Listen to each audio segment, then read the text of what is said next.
खेलकुद, स्वास्थ्यका लागि खेलकुद अनि खेलकुदसँग जोडिएको व्यवसाय अनि व्यवसायसँग पछिल्लो समयमा निकै नै रोचक ढङ्गबाट जोडिएको कोभिड-19ले सृजना गरेको देशको लकडाउनले सृजना गरेको अथवा भनौँ शिथिल भएको थिचोमिचोमा परेको व्यवसाय र त्यो व्यवसाय सञ्चालन गर्ने व्यवसायहरू कति आशाजनक र कति निराशा।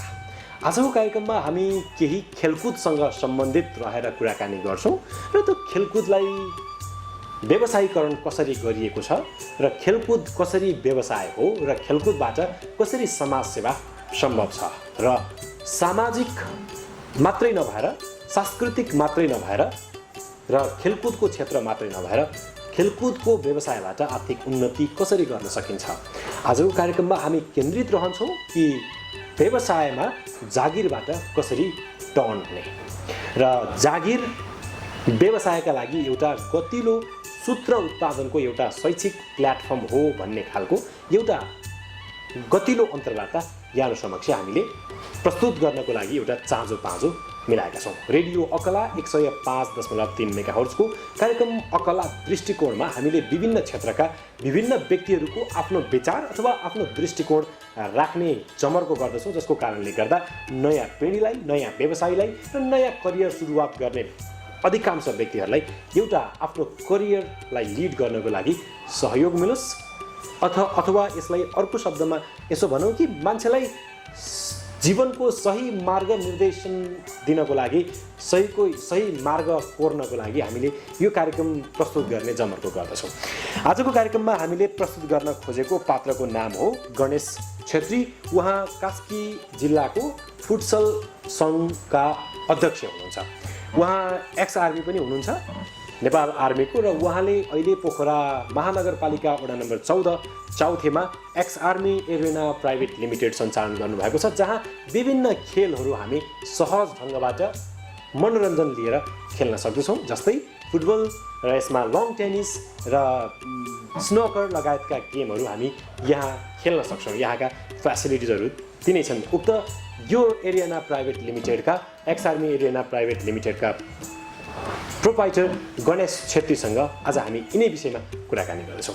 गणेश सर, नमस्ते, स्वागत छ यहाँलाई। नमस्ते सर। मैले कार्यक्रमको सुरुवातमा अब हामीलाई हाम्रो भाषामा भन्दा ओपनिङ भन्छ यसलाई, ओपनिङमा जे भने त्यो तपाईँको बारेमा भनेको थिएँ र तपाईँसँग सम्बन्धित व्यवसायको बारेमा भनेको थिएँ। यो ठिकै थियो कि अलि तपाईँ केही थप्न चाहनुहुन्छ? कस्तो लाग्यो तपाईँलाई सुरुमा चाहिँ? अहिले सरले अब सबै कुराहरू समेट्नु भएको छ। अब व्यवसायको बारेमा अनि बाल्केरामको बारेमा विभिन्न कुराहरू समेटिएको छ। तपाईँ भर्खर मात्रै लगभग 1.5 वर्ष मात्रै भयो तपाईँ आर्मीको जागिरबाट देशको एउटा के भन्छ त्यसलाई, एउटा देशको मेरुदण्ड भएर उभिनु भएको थियो। राष्ट्र सेवक कर्मचारी हुनुहुन्थ्यो तपाईँ। 1 वर्ष जति भयो तपाईँ रिटायर हुनुभएको। हजुर। पहिलो कुरा यहाँनिर म तपाईँलाई यहाँनिर जोड्न चाहन्छु, तपाईँ त नेपाल आर्मी नै हुनुहुन्थ्यो, आफ्नै देशमा आफ्नै देशको रक्षक भएर काम गर्नुभएको थियो। रिटायर भइहाल्न किन मन लाग्यो? अलि केही वर्ष देशको सेवा गरौँ भन्ने लाग्यो? रघुनाथजी, म झन्डै 29 वर्ष नेपाली सेनामा सेवा गरेँ। 29 वर्ष सेवा गरिसकेपछि अब एउटा अध्याय समाप्त भयो भन्न चाहन्छु मैले त्यसलाई। र आर्मीले एउटा क्रिएटिभ पनि बनायो।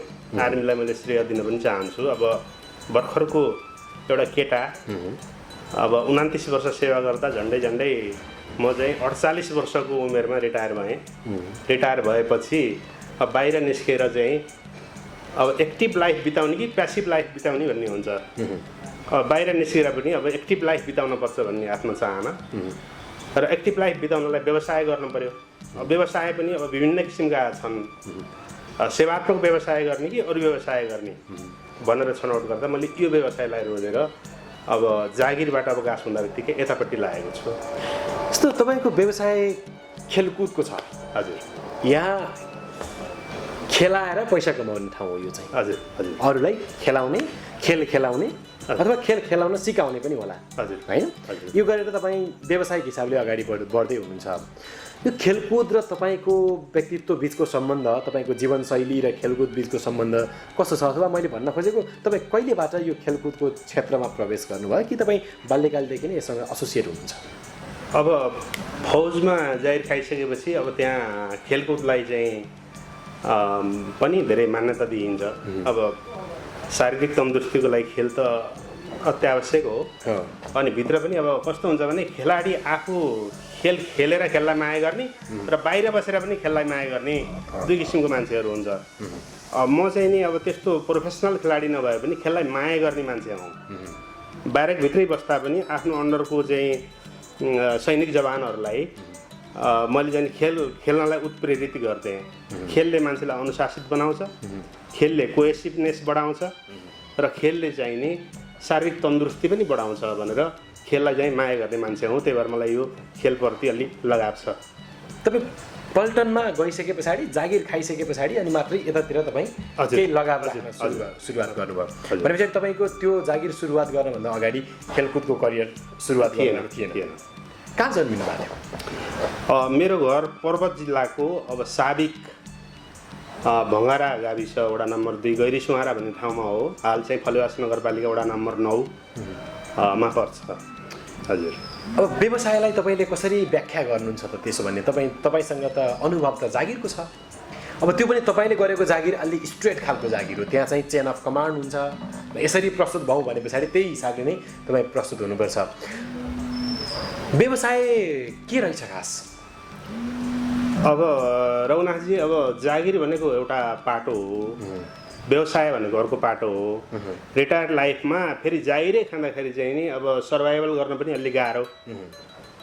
अब अलिकति लगानी गरेपछि अब खास त अब व्यक्तिसितै पैसा भएर मान्छेले लगानी गर्ने होइन, ब्याङ्क वित्तीय संस्थाहरूबाट चाहिँ लोनहरू लिएर पनि व्यवसाय गरिन्छ। व्यवसाय गर्दाखेरि चाहिँ नि आर्थिक हिसाबले पनि अलि सबल हुन सकिन्छ कि भनेर व्यवसायमा हात हालेको मैले।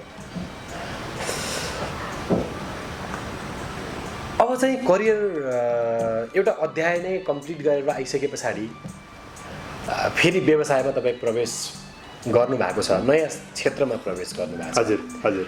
अब यहाँको खेलकुद सम्बन्धी तपाईँलाई केही ज्ञान भए तापनि तर व्यवसायमा त तपाईँलाई अहिलेसम्म अनुभव थिएन। हजुर। व्यक्तिगत रूपमा। हजुर। अब यसको ब्याकअपमा अरू कोही हुनुहुन्छ अथवा तपाईँ एक्लैले यो व्यवसाय सञ्चालन गर्दै हुनुहुन्छ? के छ अहिले म अब यो फुटसलको त अब म अहिले सिङ्गल छु। मेरो आफ्नो व्यक्तिगत लगानी नै हो। अब ब्याङ्क वित्तीय संस्थाबाट लिएको लोन पनि आफ्नो ठाउँमा छँदैछ।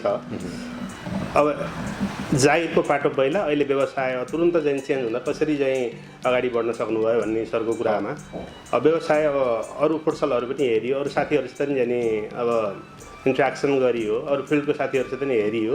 हेर्दाखेरि चाहिँ अब यो फुटसल व्यवसाय स्पोर्ट्सको व्यवसायमै लाग्छु भनेर म यतापट्टि लागेको हो रघुनाथजी। जस्तो अब व्यवसाय सुरुवात गर्नुभयो तपाईँले, सुरुवात गर्ने बित्तिकै तपाईँ निर्माणको कार्य सकेर लगभग अब सञ्चालनमा जान सकिन्छ भन्ने खालको अवस्थामा आइपुग्दा कोरोनाले छोप्यो, हजुर, समात्यो भनौँ, र देश लकडाउनमा गयो। सबै क्षेत्रका व्यवसायहरूमा एक खालको भुइँचालो आए जस्तो भयो। सबैजनालाई तहस नहस बनाउने अवस्था सिर्जना भयो। अब केही समय पहिलादेखि सञ्चालन भइरहेका व्यवसायहरूले त पहिला भएको ब्याकअपलाई प्रयोग गरेर पनि केही समय सस्टेन हुन सक्ने आधारहरू त रहे। अब नयाँ सञ्चालन गर्नुभएको व्यवसाय अहिले तपाईँले भनिसक्नुभयो व्यक्तिसँग पैसा भएर लगानी गरिँदैन, ब्याङ्क वित्तीय संस्थाहरूसँग पनि सहकार्य गरिएको हुन्छ, जसमा ऋण लिएर पनि सहकार्य गरिएको हुन्छ भन्ने कुरा यहाँले गर्नुभयो। अब त्यो तपाईँमा पनि केही कुराहरू अप्लाई भएको छ होला। यो सिचुएसन कसरी ह्यान्डल गर्नुभयो सुरुमा? अब यो कोभिड-19 चाहिँ अकस्मात आइदियो। अब चैत्र 10 गतेबाट चाहिँ लकडाउन भयो। मेरो व्यवसाय त्योभन्दा 2 महिना पहिला मात्रै सुरु भएको थियो। अब एक्स आर्मी स्पोर्ट्स एरेना भनेर त कतिले अब थाहै थिएन। अब प्रचार प्रसारै नभइकन अब यसबाट चाहिँ इन्कम लिने अवस्था नभइकन अकस्मात चाहिँ चैत्र 10 गतेबाट देशमा चाहिँ असहज परिस्थिति सिर्जना भएर लकडाउनै देशै लकडाउनको अवस्थामा गयो। म लगायत सम्पूर्ण फुटसल व्यवसायीहरू लगायत अरू व्यवसायीहरू पनि चाहिँ यसबाट अति प्रभावित भए। ब्याङ्क वित्तीय संस्थाबाट लिएको लोनहरू सबैको हुन्छ कि नै कुरा उठिसक्यो। अब व्यवसायीसँग चाहिँ नि स्टाफ पनि पाल्नुपर्ने, ब्याङ्क वित्तीय संस्थाको चाहिँ नि सानो ब्याज पनि अब समयमा किस्ताबन्दी अनुसार तिर्नै पर्ने अनि आफू पनि सर्भाइभल गर्ने भयङ्कर च्यालेन्जको बावजुद पनि अब अहिलेसम्म आएर धीरे धीरे यहाँसम्म आइएको छ, सासकै साथ आइएको छ भन्नुपर्छ। कस्तो अधिकांश व्यवसायीहरू कस्तो भयो भने जसले व्यवसाय सुरुवात गर्नुभयो हजुर अनि सञ्चालन गर्न नपाउँदै सुरुवात त गर्नुभयो त्यसलाई व्यावसायिक हिसाबले सञ्चालन गर्न नपाउँदै इभन ओपनिङ नै गर्न नपाउँदै लकडाउनको अवस्था खेप्नु पर्यो, लोनको व्यवस्थापन गर्न नसकेको कारणले गर्दा अन्य विभिन्न खालका व्यावसायिक पाटाहरूको व्यवस्थापन गर्न नसकेको कारणले गर्दा यही लकडाउनकै यही 4-5 महिना कोभिड-19को प्रभावको 5-6 महिनाको यो पिरियडमै व्यवसायमा स्थापित हुन खोजेका व्यक्तिहरू पनि त्यहाँबाट विस्थापित हुनुपर्ने अवस्था सिर्जना भयो। तपाईँ त स्थापना नै गर्न खोजिरहनु भएको छ, तपाईँ त अझै स्थापित हुने बाटोहरू रोजिरहनु भएको छ, केही व्यवसाय अब सञ्चालन पनि बिस्तारै हुन थालेको छ तपाईँको। त्यस्ता खालका व्यवसायीहरूलाई के कसरी तपाईँ ढाडस दिन चाहनुहुन्छ कि उहाँहरू अब होइन अब त विस्थापितै भौँ क्या हो भनेर अब लिएको फ्ल्याट खाली गर्नेतर्फ अथवा काम गरिरहेको व्यवसायबाट विस्थापित हुनेतर्फ लागिरहनु भएको छ, उहाँलाई दिने सजेसन चाहिँ के हुन्छ तपाईँको? एकदम राम्रो प्रश्न गर्नुभयो रघुनाथजी। व्यवसायमा भयङ्कर ठुला च्यालेन्जहरू आउँदो रहेछन्, अब्स्ट्याकलहरू आउँछन्, तर व्यवसाय यति धैर्य हुनुपर्छ कि अब पहिला हाम्रो हजुरबाहरूले भन्नुहुन्थ्यो अब रही व्यापार सही बुहारी भन्नु। व्यापार व्यवसायमा चाहिँ सधैँ यस्तो अब्स्ट्याकलहरू पनि आउँदैन, भोलि परिस्थिति सहज हुँदै पनि जान्छ। अब जस्तै अघि हजुरले भन्ने अनुसार अब कतिले व्यवसाय सञ्चालन गर्दा बित्तिकै अब यो कोभिड-19ले प्रभाव पारे व्यवसाय छोडेर हिँडेको अवस्था छ। छोड्दा बित्तिकै त उहाँले अब धेरै कुरा लस गर्नुभयो, 10औं लाख 20औं लाख 50औं लाख लगानी गरेर हतोत्साही भएर यो कतिले अब भरम पनि फैलाएका छन् कि यो वर्षौँ रहन सक्छ, अब यो व्यवसाय बर्बाद हुने भयो भनेर आत्तिएर साथीहरूले छोडेको अवस्था छ। कतिले चाहिँ नि अब होस्टेल खोलेको हाम्रै साथीहरूले पनि होस्टेल छोडेर फर्निचरहरू पनि बिक्री गरिसक्नु भयो भन्ने सुनेको छु मैले। अरू व्यवसाय पनि छोडेर चाहिँ त्यो व्यवसायबाटै पलायन हुनुभयो। जसरी अब लेक साइडतिर चाहिँ नि त्यत्रो लगानी गरेर होटलहरू भाडामा लिएर चलाउनु भएको थियो, अहिले होटलै छोडेर घरतिर गएर बस्नुभएको छ। कति साथीहरू चाहिँ नि वैदेशिक रोजगारतर्फ जाने सोचमा पनि हुनुहुन्छ। वास्तवमा त्यो नराम्रो हो। व्यवसायमा च्यालेन्ज आउँछ, चुनौतीहरू आउँछन्, त्यसलाई चाहिँ नि सामना गर्दै अगाडि बढ्नुपर्छ भनेर साथीहरूलाई म सल्लाह दिन चाहन्छु। व्यवसायी भनेको आँधीको खोलाको ढुङ्गो हुनुपर्छ, ताकि त्यो खोलामा भएको ढुङ्गालाई चारैतिरबाट चाहिँ नि बाढीले ढुङ्गाहरूले थिचेर एउटा निखारिएर बस्छ नि ढुङ्गो, त्यसरी चट्टान भएर चाहिँ नि व्यवसाय उभियो भने एक दिन अवश्य सफलता हात लाग्छ भन्ने मेरो सल्लाह छ रघुनाथजी। तपाईँ भर्खर व्यवसाय सुरुवात गर्नुभएको, तर सल्लाह त 20 वर्ष व्यवसाय चलाउने व्यवसायको जस्तो दिनुभयो नि। अब व्यवसायको चाहिँ अब हामीले पहिला व्यवसाय नगरेर व्यवसायमा बुझ्छु, व्यवसाय बाहिरबाट हेरेर पनि बुझिन्छ, मान्छेले बुझ्नुपर्ने हुन्छ। अब एकैचोटि रिजल्ट त पाइँदैन नि रघुनाथजी, अब रिजल्ट आउनलाई त समय लाग्छ। अब मान्छेले सरसर्ती हेर्दाखेरि चाहिँ नि अब लगानी गरेको छु उतिखेर प्रतिफल आउँछ भनेर लगानी गर्न हुन्न। अब त लगानी गरिसकेपछि सफलता हात लाग्ने बेला अरू च्यालेन्ज पनि चुनौती पनि आउन सक्छन् है भनेर व्यवसाय सञ्चालन गऱ्यो भने धैर्यता टुट्न दिइएन भने अनि सफल भइन्छ भन्ने लाग्छ मलाई। अब तपाईँको व्यवसाय मात्रै नभएर एउटा मानिसहरूलाई स्वस्थ बनाउने एक खालको सेवा पनि हो भनेर हामी बुझ्दछौँ। अब मानिसहरू पछिल्लो समयमा स्वस्थ हुनकै लागि भनेर विभिन्न खालका एक्सर्साइजहरूमा चाहिँ इन्भल्भ भएर एक्सर्साइज मात्रै गर्ने ठाउँमा पनि पैसा पेमेन्ट गरेर आएर पनि ती खालका व्यवसायहरू पनि चलिरहेका छन्। यद्यपि ती खालका व्यवसायहरू पनि मानिसहरूलाई स्वस्थ बनाउनकै लागि हुन्, तर तपाईँको व्यवसाय कस्तो भयो भने स्वस्थ पनि हुने र सँगसँगै मनोरञ्जन पनि हुने। अब खास भन्न त स्वास्थ्यका लागि खेलकुद भनिन्छ। अब तपाईँको खेलकुदको जर्नीले, खेलकुदको अध्ययनले र खेलकुद मन पराउने व्यक्ति भएको हिसाबले पनि र सँगसँगै तपाईँ यहाँ खेलकुदकै व्यवसाय सञ्चालन गर्ने भएको हिसाबले पनि खेलकुद मानिसको शारीरिक स्वास्थ्यसँग मात्रै जोडिएको हुन्छ कि खेलकुद मानिसको मानसिक स्वास्थ्यसँग पनि जोडिएको हुन्छ? खेलकुद चाहिँ अब अलिकति अगाडि बढेर भन्दाखेरि अब रघुनाथ सरले भने जस्तो व्यवसाय किन चाहिँ नि यो सेवात्मक व्यवसाय पनि हो भन्दाखेरि अब त्यही पैसा लगानी गरेर 2 करोड लगानी गरेर अरू व्यवसायहरू गर्न पनि सकिन्थ्यो, ताकि त्यहाँबाट मान्छेलाई सेवा दिन सकिन्थेन, मुनाफामुखी मात्रै हुन्थ्यो। तर यो खेलकुद व्यवसाय भनेको सेवात्मक पनि हो, मुनाफामुखी पनि हो। अब यसबाट खेलाडीहरूलाई खेलको बारेमा त मैले बयान गरिराख्नु पर्दैन, अब साथीहरू विज्ञ नै हुनुहुन्छ। अब यसबाट एउटा त अब भर्खरको खेलाडीहरूलाई चाहिँ कुलतबाट खोक्न जोगाउन सकिँदो रहेछ। मेरो आफ्नो अनुभव मैले हेर्दाखेरि खेलाडीहरू खेलमा बिजी भयो भने कुलतमा लाग्दैन, डिप्रेसन। अहिले अब त पब्जी खेलेको छ, एकान्तमा गएको छ, बाआमाले भनेको टेरेको छैन, बच्चाहरू अहिले त्यो जेनेरेसन छ नि, त्यसलाई चाहिँ एङ्गेज गरेर उसलाई स्वास्थ्यको हिसाबले हेल्दी पनि बनाउन सकियो। अर्को चाहिँ नि राष्ट्रलाई चाहिने फुटबल खेलाडीहरूको चाहिँ उत्पादन पनि गर्न सकियो र स्वास्थ्यको हिसाबले पनि इम्युनिटी पावर बढाउनको लागि पनि चाहिँ नि खेल अपरिहार्य अति आवश्यक भएको भएर त्यो पनि गराउन सकियो। यसमा लगानी गर्दाखेरि चाहिँ नि ती सबै कुराहरू चाहिँ हासिल हुँदा रहेछन् भन्ने लाग्छ रौनाथजी। जस्तो सेवा बढी गरे जस्तो लाग्छ कि व्यवसाय बढी गरे जस्तो लाग्छ? मलाई त सेवा बढी गरे जस्तो लाग्छ। ठिक छ, अहिलेको प्रश्नमा केन्द्रित भयौँ। शारीरिक स्वास्थ्य र मानसिक स्वास्थ्य मैले कुरा गरेका थिएँ। हजुर, मानिसलाई खेलकुदले मानसिक हिसाबले पनि स्वस्थ बनाउँछ कि शरीर मात्रै तन्दुरुस्त बनाउँछ? तपाईँको अनुभवमा चाहिँ के छ? मेरो अनुभवले र मेरो अध्ययनले, मेरो बुझाइले त यसले शारीरिक मानसिक दुवै हिसाबले मानिसलाई तन्दुरुस्त बनाउँछ भन्नेमा नै छु म त।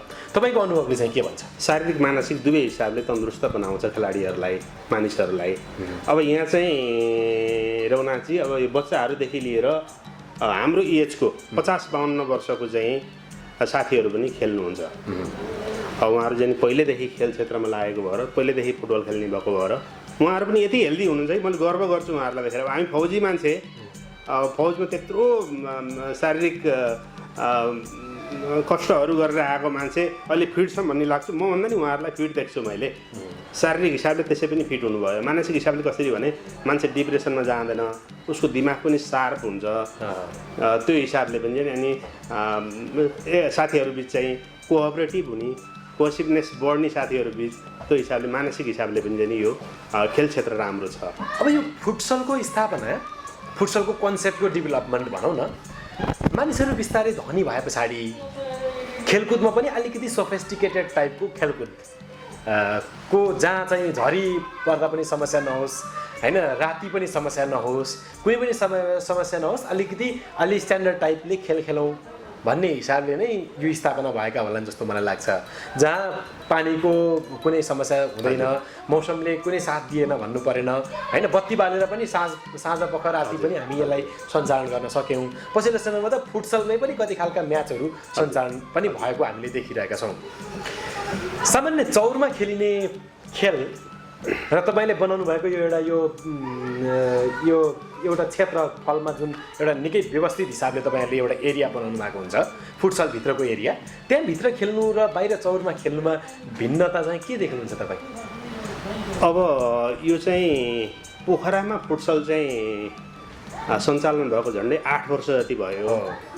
त्योभन्दा पहिला काठमाडौँमा केही फुटसलहरू थिए।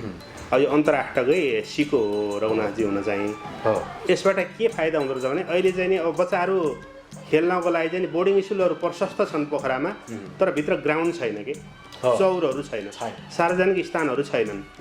रङ्गशाला मात्रै सबै बच्चाहरूको पहुँचमा पुग्दैन भनेपछि बच्चाहरूले खेल्न त खोज्छ, खेलाडीहरूले खेल्न त खोज्छ, कहाँ खेल्ने त भन्दाखेरि चाहिँ फुटसल पो ठिक हुँदो रहेछ। एउटा निश्चित इलाकामा चाहिँ बनाएको केजभित्र खेल्न पो ठिक हुँदो रहेछ भनेर मान्छेको यतापट्टि बढी आकर्षण छ अहिले। यो भित्र खेल्दाखेरि एक त सुरक्षित पनि भयो, खेल्दाखेरि कतै चोटपटक यताउति लाग्यो भने नि तत्काल उनीहरूलाई रेस्क्यु गर्ने सुविधाहरूदेखि लिएर फर्स्ट एडको सुविधाहरूदेखि लिएर यहाँ पाइन्छ। बाहिर चौरमा खेल्दाखेरि त त्यो पाइएन। अनि बाहिरका चौरहरू, अब फुटबल खेल्ने मैदानहरू व्यवस्थित पनि छैनन्। झरी बादल अहिले कुरा उठिहाल्यो, झरी बादल अब जुनसुकै समयमा पनि, रातको समयमा पनि 24 आवर्स यहाँभित्र चाहिँ खेल्न सकिने भयो। त्यो भएर नै आकर्षण बढेको हो रौनाथजी। जस्तो अब यो फुटसल स्थापना भए पछाडि अवस्था कस्तो सिर्जना भयो भने खेलाडीहरू सबै खेलाडीहरू फुटसलमा गएर पैसा तिरेर खेल्न सक्ने अवस्थामा नहुन पनि सक्ला। हजुर, होइन, यहाँ त प्रवेश गर्दा त प्रवेश शुल्क लाग्ने भयो, गेम अनुसारको पैसा लाग्ने भयो, एक खालको सिस्टम बनेको हुन्छ यहाँ। यो त सिस्टमेटिक हिसाबले चल्या हुन्छ। एउटा कुशल खेलाडी कुशल खेलाडी जसले अत्यन्तै राम्रो खेल प्रदर्शन गर्न सक्नुहुन्छ त्यस्ता खेलाडीको लागि तपाईँको एक्स आर्मी एरियानाले के गर्छ खास? त्यस्ता खालका खेलाडीहरू तपाईँले देख्नुभयो भने त्यस्ता खालका खेलाडीहरूलाई निःशुल्क खेल्ने व्यवस्था अथवा ट्रेनिङ गर्ने व्यवस्था त्यस्तो केही छ कि यसलाई विशुद्ध व्यावसायिक हिसाबले मात्रै हो? अब यस्तो छ, अब हामीले त्यस्तो खालको खेलाडीहरू आएर रिक्वेस्ट गऱ्यो भने हामीले केही कन्सेसन गर्छौँ आफ्नो ठाउँमा छ। अब यो महँगोको कुरा गर्नुभयो, अब मैले सरसर्ती बाहिरको बच्चाहरूलाई हेर्दाखेरि बच्चाहरू पब्जीमा बोलिरहेको हुन्छ, त्यहाँ पनि पैसा लगानी हुन्छ। अनि बच्चाहरू चाहिँ नि अरू साथीहरूसँग चाहिँ कतै एडिक्टमा लागेको बच्चाहरू पनि देखाएको छु मैले, त्यहाँ पनि पैसा खर्च भएको छ। यहाँ चाहिँ एउटा बच्चाले एकचोटिमा खेल्दाखेरि 100 रुपियाँ खर्च गर्छ। 100 रुपियाँ खर्च गरेर अब अनुशासित पनि भयो, हेल्दी पनि भयो, सुरक्षित पनि भयो र स्किल डेभलप पनि भयो। त्यो हिसाबले त महँगो होइन भन्ने लाग्छ मलाई। होइन, मैले महँगोको कुरा गरिनँ। हजुर, महँगोको त कुरा नै गरिनँ यहाँनिर, अनि कस्ट भन्ने हिसाबले कुरा नै गरिनँ। 100 रुपियाँ सस्तो हो, 100 रुपियाँ सस्तो हो, तर खेल्नका लागि खेल्नका लागि भनेर 100 रुपियाँ पनि त छुट्याउन नसक्ने अभिभावकहरूका लागि पनि त हुनु पर्यो नि त व्यवसाय। त्यस्तोको लागि हामीले के गरेका छौँ भन्दाखेरि अब स्कुलबाटै आउनुभयो भने नि उहाँहरूलाई डिस्काउन्ट दिन्छौँ। अब सामूहिक रूपमा खेलाडीहरू लिएर आउनुभयो भने डिस्काउन्ट दिन्छौँ। अनि अरू कति साथीहरू पोखरामा त म कस्तो साथीहरू देख्छु भने पोखरामा रघुनाथजी झन्डै 300 वटा फुटसल टिमहरू छन्। 300 वटा फुटसल टिमहरू छन्। भेटरान टोलीले आफैले स्पोन्सर गरेर पनि ती खेलाडीहरू आफ्नो स्थान विशेषका खेलाडीहरूलाई चाहिँ नि आफै पैसा तिरेर नै खेलाउन ल्याइदिइरहनु भएको हुन्छ। अनि उहाँहरूले हामीलाई रिक्वेस्ट गर्नुभयो भने पनि ल यस्तो अलिकति अब आर्थिक हिसाबले कमजोर टोली हुन् है भनेपछि हामीले चाहिँ उनीहरूलाई सहुलियत दिने गरेका छौँ। कति खेलाडीहरूले पानी पनि किनेर खान नसक्ने अवस्थामा पनि मैले पानी नै अब उहाँहरूलाई चाहिँ खाना दिने व्यवस्था पनि गर्छु। एकदमै राम्रो। अब यो फुटसलमा अनि टेनिसमा होइन, लङ टेनिसमा के प्रब्लम देखिन्छ त? त्यति ठुलो प्रब्लम त होइन, तर व्यवस्थापन चाहिँ व्यवस्थापकीय पाटोबाट नै गर्नुपर्ने खालको एउटा छ। जस्तो मानौ एउटा टोली खेल खेल्नको लागि एउटा टोली आयो भने तपाईँले अर्को टोली व्यवस्थापन गरिदिनु पर्ने। हजुर, टेनिस खेल्नको लागि अथवा टेनिस सिक्नको लागि कोही एकजना व्यक्ति आउनुभयो भने उहाँसँग खेलिदिनको लागि अर्को एउटा टेनिस कमसेकम जानेको, अथवा फुटबल खेल्न आउनुभयो भने फुटबल कमसेकम अर्को टिमले जानेको टिम व्यवस्थापन गरिदिनु पर्ने, उहाँसँग खेल्ने टिम भिन्ने टिम व्यवस्थापन गरिदिनु पर्ने कुराहरू हुन्छन्, जसमा तपाईँहरूले केही खेलाडीहरू आफ्नो कन्ट्याक्टमा राखिरहनु पर्ने कुरा पनि रहन सक्ला। के तपाईँसँग यस्ता व्यवस्थाहरू छन्? अब हामीलाई कति साथीहरूले चाहिँ नि अपोनेन्ट खोजिदिनु पऱ्यो भनेर चाहिँ नि फोनहरू आइरहेको अवस्था छ। यो साझा प्रब्लम छ। हजुर, साझा प्रब्लम छ। अब अपोनेन्टहरू पनि अब हाम्रो कन्ट्याक्टमा हुन्छन्, उहाँहरूलाई चाहिँ नि खेल्न जस्तै 6 जनाको टिम भयो, अर्को 6 जना खोजिदिनु पऱ्यो सर भनेपछि हामीले अर्को साथीहरूलाई फोन गरेर पनि ल्याइदिने त्यो व्यवस्था गरेका छौँ। अब त्यसरी बोलाउनु भयो भने पैसा लिनुहुन्छ कि लिनुहुन्न? त्यसरी त उनीहरू पनि स्वैच्छिक हिसाबले आउनु पऱ्यो नि। जस्तै अपोनेन्टलाई फोन त गऱ्यौँ, अब फोन गरिसकेपछि तपाईँहरू खेल्न चाहनुहुन्छ कि चाहनुहुन्न, तपाईँहरू पनि अपोनेन्ट नपाएर बसिरहनु भएको होला, अर्को कुनै साथीले अपोनेन्ट खोजिरहेछ, तपाईँहरू खेल्न चाहनुहुन्छ भनेर सोध्छौँ। स्वेच्छाले अब हामी चाहन्छौँ भन्नु भन्यो भने आउनुहुन्छ। कुनै एक दिनलाई कुनै एउटा समयलाई टाइम दिएर कन्ट्याक्ट गर्नु पर्यो। तपाईँहरूसँग छुट्टै एउटा अपोनेन्ट टोली नै छुट्टै त तपाईँले राख्नु भएको छ? त्यसरी अब मेरो आफ्नै चाहिँ नि एक्स आर्मी स्पोर्ट्स एरेनाको त एउटा टोली छ। प्रत्येक फुटसलहरूले आफ्नो टोली राखेका हुन्छन्। कतै चाहिँ कम्पिटिसन भयो भने हामीले त्यहाँ हाम्रो एक्स आर्मी स्पोर्ट्स एरेनाको भेस्टहरू लगाएर जर्सी लगाएर पठाउँछौँ। त्यो व्यवस्था छ। टेनिसको लागि के छ? लन टेनिसको लागि पनि लन टेनिस कस्तो छ भने अब पोखरामा झन्डै लन टेनिस खेल्ने टोली भनेको भेटरान टोली 12-15 वटा टिम मात्रै छ।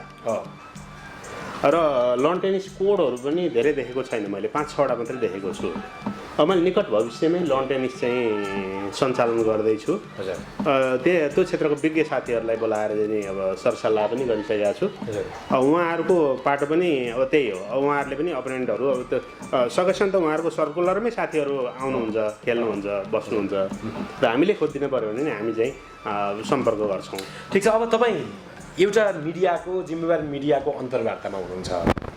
अब तपाईँ अहिले कोरोनाको कारणले गर्दा, कोभिड-19 को कारणले गर्दा चपेटामा परेका व्यवसायीहरूमध्ये तपाईँ एक हो। हजुर अहिले अप्ठ्यारोमा परिरहेका व्यवसायीहरूले मिडियाबाट गर्ने अपेक्षा चाहिँ के हुनसक्छ? तपाईँहरूलाई हामीले गरिदिनुपर्ने सहयोग चाहिँ के छ? यो एकदम इन्फर्मल कुरा हो, तर मैले फर्मल अन्तर्वार्तामै यसलाई इन्क्लुड गरेँ। जुन तपाईँले भनेको कुरा सबै व्यवसायीहरूको एउटा प्रतिनिधित्व खालको होस् भन्ने हिसाबले व्यवसायी र सञ्चार माध्यम बिचको सहकार्यता पनि यसबाट अझै प्रगाढ बनोस् भन्ने हिसाबले मैले यो प्रश्न गरेको। अब अहिले हाम्रो कास्की जिल्ला फुटसल व्यवसायी समितिको अध्यक्षको नाताले पोखरामा चाहिँ झन्डै 23वटा फुटसलहरू हाम्रो व्यवसायी समितिमा आबद्ध छन्। 4वटा फुटसलहरू चाहिँ नि बन्ने क्रममा छन्। 27वटा फुटसल व्यवसायीहरूलाई मैले धैर्यता लिनु साथीहरू, सधैँ यो परिस्थिति रहँदैन। तपाईँहरूको चाहिँ नि करोडौँ लगानी छ। पक्कै पनि अब यो परिस्थिति सहज भएर राज्यले पनि हेर्ने दृष्टिकोण पोजिटिभ भएर खेलकुदहरू अब हिजो बुधबारबाट त चाहिँ अब देशव्यापी रूपमै अब हाम्रो केन्द्रीय फुटसल व्यवसायी सङ्घले चाहिँ नि अब हामीले खुलाउँछौँ भनेर निर्णय गरिसकेको अवस्था छ। अब राज्यले पनि त्यसलाई चाहिँ सकारात्मक लिएर चाहिँ सञ्चालन गरिदिन्छ। धैर्य गर्नुपर्छ भनेर हाम्रो साथीहरूलाई चाहिँ एउटा अनुरोध गर्न चाहन्छु। यो सँगै अरू व्यवसायहरू जति व्यवसायमा साथीहरूले हात हाल्नु भएको छ, धैर्यता गुमाउन हुँदैन भन्ने अब मेरो छोटो अनुभव भए पनि म के भन्न चाहन्छु भने अब यहाँ त वर्षौँदेखि व्यवसाय सञ्चालन गरेर बस्ने साथीहरू पनि हुनुहुन्छ। उहाँहरूलाई आफ्नो धैर्यता नगुमाउनुहोस्। सधैँ परिस्थिति चाहिँ नि यस्तो प्रतिकूल रहँदैन, परिस्थिति अनुकूल पनि आउँछ। र मैले अघि नै अब एउटा प्रसङ्गमा कुरा उठाइसकेका थिएँ, व्यवसायीहरू भनेको चाहिँ नि आँधी नदीभित्रको ढुङ्गा बनेर बस्नुपर्छ। त्यहाँ त सधैँ बाढीले हान्छ, खोलाले हान्छ, चारैतिर हान्छ, तर ढुङ्गा चाहिँ चट्टान रूपमा रहिरहन्छ। व्यवसायी पनि त्यसरी रहनुपर्छ। र राज्यले हेर्ने दृष्टिकोण चाहिँ व्यवसायीहरूलाई हेर्ने दृष्टिकोण सकारात्मक हुनु पर्यो। अब अरू युरोपियन कन्ट्रीहरूमा, अरू धनी राष्ट्रहरूमा चाहिँ व्यवसाय डुब्न लाग्यो भने राज्यले अभिभावकको भूमिका निभाएर व्यवसायहरूलाई माथि उठाएको हामीले सुन्छौँ, बुझ्छौँ, देख्छौँ। तर हाम्रोमा राज्यले अलिकति त्यो किसिमको परिस्थिति, त्यो किसिमको वातावरण नबनाइदियो कि भनेर त्यो मेरो त्यो अनुभव छ, देखेको छु मैले। मैले राज्यलाई पनि के अनुरोध गर्छु भने व्यवसायीहरूले रोजगारी सिर्जना गरिदिएका छन्। अब प्रत्येक व्यवसायीहरूले रोजगारी सिर्जना गरिदिएका छन्। राज्यको चाहिँ नि त्यो कोषमा, राज्यको चाहिँ नि त्यो अर्थतन्त्रमा ठुलो टेवा पुऱ्याएका छन्। अब आफ्नो लगानी गरेर, आफू खटिएर। तर उहाँहरूलाई राज्यले हेर्ने दृष्टिकोण चाहिँ सकारात्मक हुनु पर्यो। कसरी हुन्छ उहाँहरूलाई चाहिँ माथि उठाउन, डुब्न दिन भएन भनेर राज्यलाई पनि म चाहिँ नि अनुरोध गर्न चाहन्छु। अब जस्तो मानव तपाईँले चाहिँ अहिले यो व्यवसाय सञ्चालन गरिरहनु भएको छ। अब यो व्यवसाय चाहिँ अझै फेरि लकडाउन हुने हो कि के हो, अझै फेरि कोरोनाले कुन लेभलको सन्तास फैलाउने हो भन्ने कुरा त अनुमान नै गर्न सकिएको अवस्था छैन, होइन? अब भ्याक्सिन बन्यो रे भन्ने एक खालको हल्ला हिसाबले आउँछन्, फेरि केही समय रोकियो भन्ने खालको कुरा। कतिजनाले यो व्यवसाय हो, यो कुनै ठुल्ठुला कन्ट्रीहरूको चाहिँ एउटा बिजनेसको एउटा स्ट्राटेजी हो भन्ने खालका तर्कहरू पनि राख्दै आइरहेका छन्। तर यो विषयमा मिडियाले हामीले कुनै पनि धारणा नै बनाएका त छैनौँ र सरकारले पनि कुनै धारणा बनाएको त छैन। अब अझै पनि लम्बियो भने, अझै कतिन्जेल लम्बियो भने तपाईँ सस्टेन हुन सक्नुहुन्छ? यस्तो छ रौनाथजी, कस्तो छ भने हजुरको व्यवसायीहरूको धैर्यताको बाँध टुट्ने बेला भएको छ।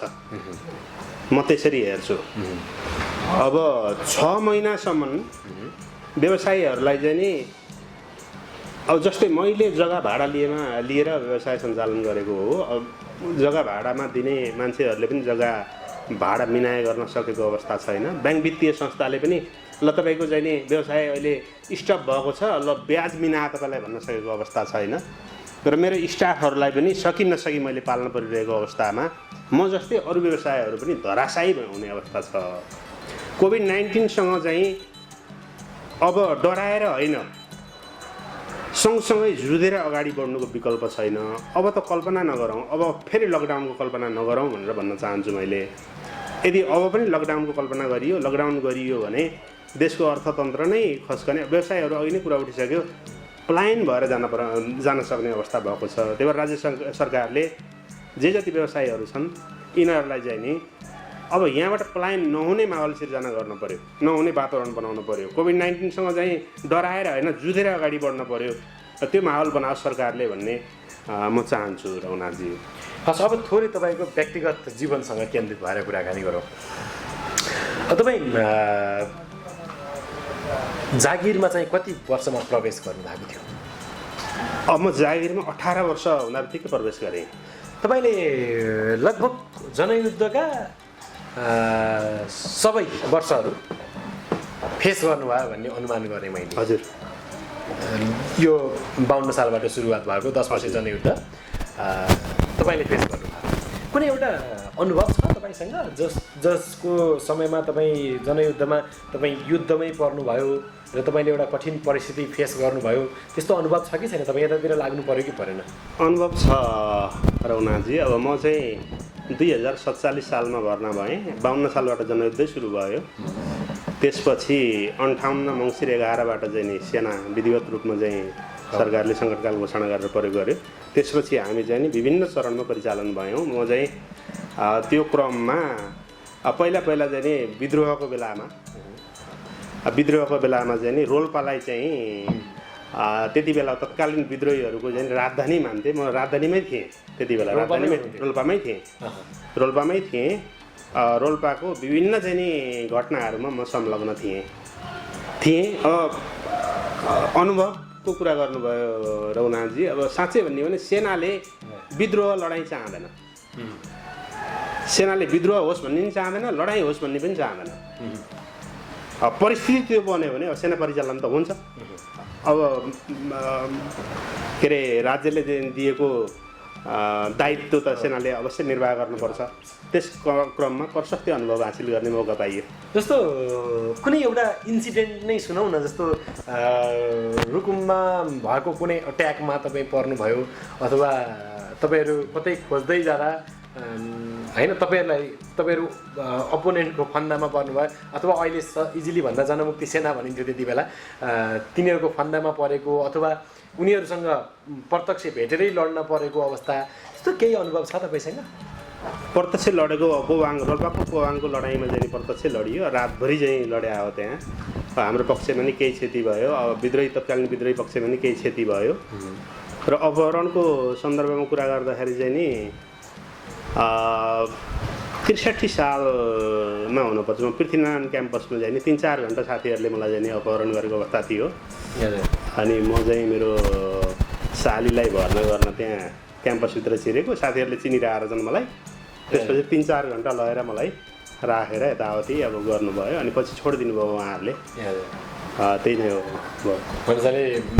विद्यार्थीहरूले तत्कालीन क्रान्तिकारी विद्यार्थीहरूले मलाई चाहिँ केही समय लगेर राखेर म त्यति बेला चाहिँ सेकेन्ड लेफ्टिनेन्ट थिएँ। अब त्यति बेला घर परिवारबाट छोड्दै बाबु अब यो ज्यानकै धराप राखेर चाहिँ जागिर नखाऊ भन्ने खालको बुवा आमाबाट त्यस्तो खालको आउँथ्यो कि आउँथेन?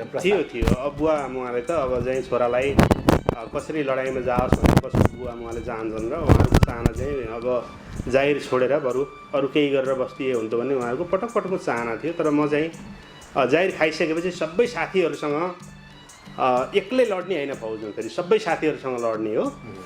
अब राज्यले दिएको दायित्वबाट कसरी भाग्न सकिन्छ र रघुनाथजी? भाग्नै सकिन्न नि। म चाहिँ अब राज्यले दिएको दायित्व निभाउने क्रममा पटक लडाइँमा साथीहरूसँग चाहिँ नि हातैमालो गर्दै अगाडि बढियो। छोड्ने मनस्थिति बनाइनँ।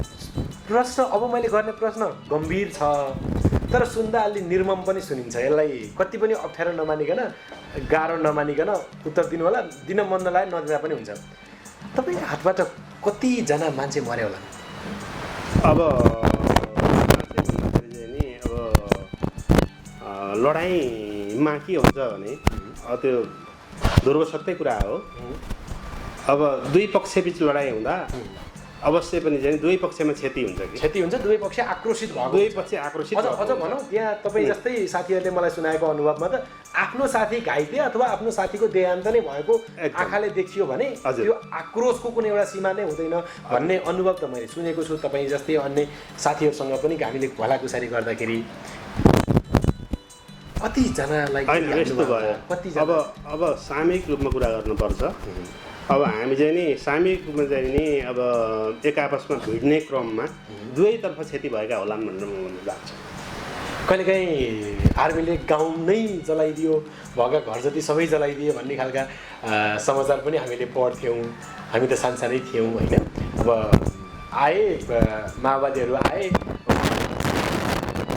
गाउँमा यस्तो अवस्था भयो अनि के भयो अनि आर्मी पुगे पछाडि चाहिँ उनीहरूले गाउँलेहरूले चाहिँ नभनिदिएर यो चाहिँ माओवादीकै एरिया हुनसक्छ भनेर यो जनमुक्ति सेनाहरू नै भएको एरिया हुनुपर्छ, यो ठाउँलाई नै सिद्ध्याउँ भन्ने खालको पनि भयो। कतिवटा त गाउँ नै जले भन्ने पनि सुनियो। त्यस्तोमा तपाईँ कहिले संलग्न हुनुभएको हुनुहुन्छ? त्यो चाहिँ अलिकति कस्तो हुँदो रहेछ भने विद्रोहमा प्रोपोगन्डा भन्ने एउटा चाहिँ भयङ्कर महत्त्वपूर्ण पाटो हुँदो रहेछ रघुनाथजी। हजुर, विद्रोही पक्षले अत्याधिकै प्रोपोगन्डा गर्दो रहेछ।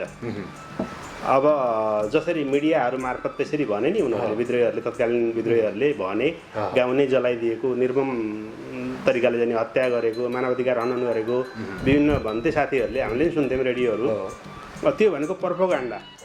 सेनाले कहिल्यै पनि सेनाले चाहिँ नि त्यसरी मानवाधिकार हनन गर्ने किसिमले, अत्याचार गर्ने किसिमले, गाउँै जलाइदिने त्यस्तो गर्दैन। अब सेनाले त गुडिलो अपरेसनहरू गरेर जनताको मन जित्ने कामै गरिरहेको हुन्छ। तर विद्रोही पक्षबाट के हुन्छ भने तत्कालीन अवस्थामा मैले अब प्रसङ्ग चलिहाल्यो, हामीलाई ज्ञानेन्द्रको सेना भनिन्थ्यो कि रेडियोहरूमा सुन्ने गर्थ्यौँ हामीले। ज्ञानेन्द्रको सेना आयो, तिमीहरू भाग भनेर रोल्पामा गाउँलेहरूलाई चाहिँ भड्काएर सुत्केरी महिलाहरूले आफ्नो चाहिँ बच्चा च्यापेर जङ्गलतिर भागिरहेको अवस्था। गाउँमा जाँदाखेरि चाहिँ एकजना पनि गाउँमा चाहिँ सुनसान गाउँ, रोल्पाको थबाङ भन्ने गाउँमा एकचोटि हामी गएको, त्यो गाउँमा मान्छे छैन, 150-200 घर छ। अब त्यो गाउँमा मान्छे छैन। अब त्यो पहिल्यै विद्रोहीहरूले के भनिदिनु छ भने ल ज्ञानेन्द्रको सेना आउँदैछ, तिमीहरू सबैलाई मार्छ, गाउँ छोडेर भाग भनिदिएपछि उनीहरूले आफ्नो ज्यान जोगाउनलाई बिचरा त्यो बच्चाहरू, महिलाहरू, वृद्धहरू पनि गाउँ छोडेर गएको अवस्था। त्यसलाई प्रोपोगन्डा गरेर उनीहरूले कसरी हुन्छ राज्यलाई असफल गराउने भन्ने रणनीति हुँदो रहेछ। हुन त मैले यहाँनिर फेरि त्यो द्वन्द्वको एउटा घाउ तपाईँ र मेरो मात्रै कुरा भइरहेको छैन, यहाँनिर हामी दर्शकको माझमा पनि छौँ। यो मैले कुनै पनि एङ्गलबाट त्यो द्वन्द्वको घाउ बल्झाउन खोजेको पनि होइन र त्यो विषय उठाउन खोजेको पनि होइन।